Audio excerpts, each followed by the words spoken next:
Hi everyone, Anthony Morganti here. A while ago, before the World Cup started, somebody emailed me asking me if I could demonstrate how to create a realistic looking flag of their favorite team. Unfortunately, I had too much going on and I really couldn't do it then. But now I have time.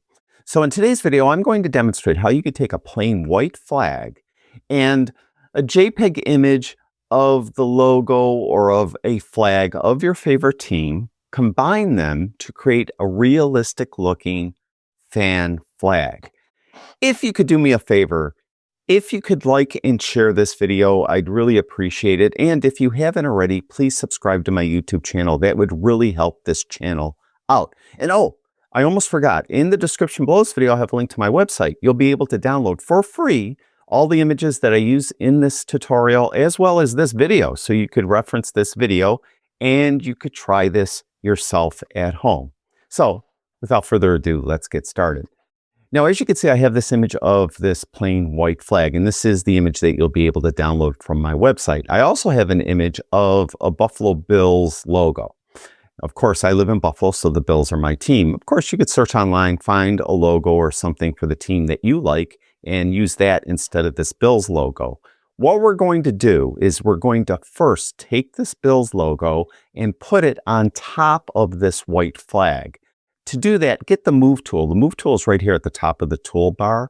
The keyboard shortcut is the V key if you prefer to use keyboard shortcuts. V is in victory. We're just going to click right on the logo and we're going to drag it up to the tab that has the white flag. We're going to put our cursor over the flag and let go of the left mouse button, and now we have it there. Now we need to reposition it. So we're going to go into free transform mode. On a Mac, hit Command-T. On a PC, hit Control-T. You'll see we have handles around the outside of the flag. And if we come off the flag with the cursor, we'll get this kind of weird double arrow. Just click and you could drag it so you could kind of reposition things. What we're going to do is we're just going to roughly put it over the white flag, very roughly, like this. Maybe even tilt it a little more. Then what we're going to do is we're going to grab the handles to resize it. But before we do that, what you want to do is go into warp mode. So right click in the middle of this flag and go down to warp. And when you do that, you'll have kind of this grid. And here you'll be able to bend and kind of warp the flag. So what we're going to do is we're going to bend things out so that it's over the top of the flag. And what you want to do is you want to be past the edge. So don't try to meet the edge and don't be short of the edge. You want to be over the edge of the original white flag. So do your best. What you may have to do to make it fit better is you may have to change the grid size. To do that, go up here to the top area where the settings are for the transform tool and change the grid from the default to 3x3. When you do that, you'll get this tighter grid, and then you could get a little finer control of the flag itself. So this is an important step. This is probably the most important step. You want to make sure that it looks natural.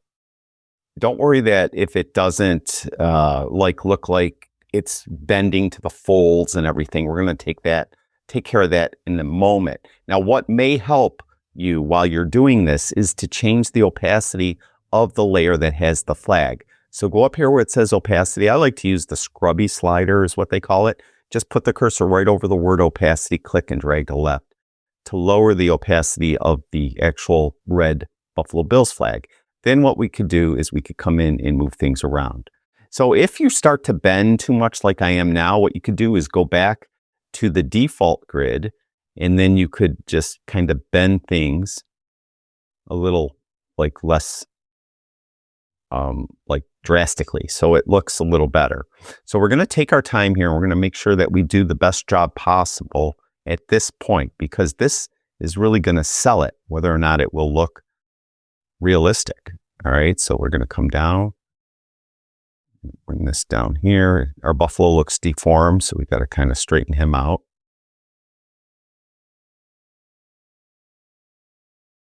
Don't worry, because the folds will take care of a lot of stuff. So come down here, bring them this way, and then this way. Okay, that doesn't look bad. And you'll notice now that the red flag is overlapping the white flag entirely, all right? So we'll put opacity back up to 100%. We'll double check that the buffalo itself doesn't look like it's warped too much, but don't worry too much at this point because when we integrate it with the actual folds of the white flag, it will look more natural. So what we're going to do is leave it like this. We're going to turn off this layer. Then we're going to click on the layer with the white flag. And then what we want to do is we want to go over to the tool well and we want to grab the quick selection tool. You can see the keyboard shortcut's the W key, but the W key keyboard shortcut is shared with 3 tools. So make sure you're using the quick selection tool. You could be in plus mode or this mode right here. It doesn't matter, one of those first 2 modes. We'll get a slightly larger brush by hitting the right bracket key. And then what we'll do is we're going to get a selection of the white flag. So just make sure that the marching ants are going all the way around the white flag. Once you're sure they are, go back to that layer that has the Buffalo Bills flag, click on it and click the little eyeball so it's active, then add a mask to it. To add a mask to it, go down here and just click this icon. When you do that, you can see that we have now this clipped out to the white flag. Now we need to change the blend mode. So click right on the Buffalo Bills logo. Don't be on the mask, be on the logo. Then change the blend mode to multiply. Now you see how it's starting to look like it's in the folds. So even though the buffalo is distorted, it looks natural. But we could make it even look better. What we're going to do now is we're going to go up and get a levels adjustment layer. So get the levels adjustment layer. It's right here. And by the way, I'm in the photography workspace. So if your Photoshop doesn't look like mine, it may be difficult for you to follow along. To get to the photography workspace, go up to Window, Workspace, and I have it slightly modified. Some of the keyboard shortcuts I changed.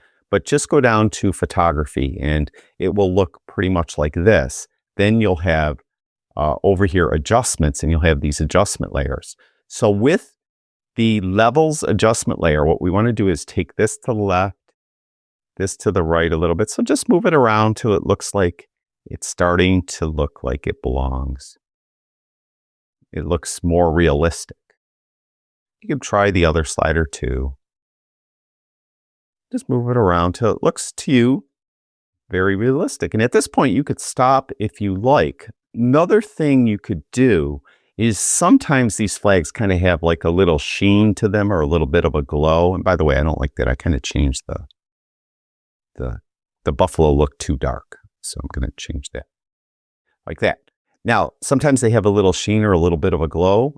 You could add another levels adjustment layer. You can move these sliders to left again, but with this one, change the blend mode to vivid light. And you can see now it has that kind of like sheen to it, but it's too strong.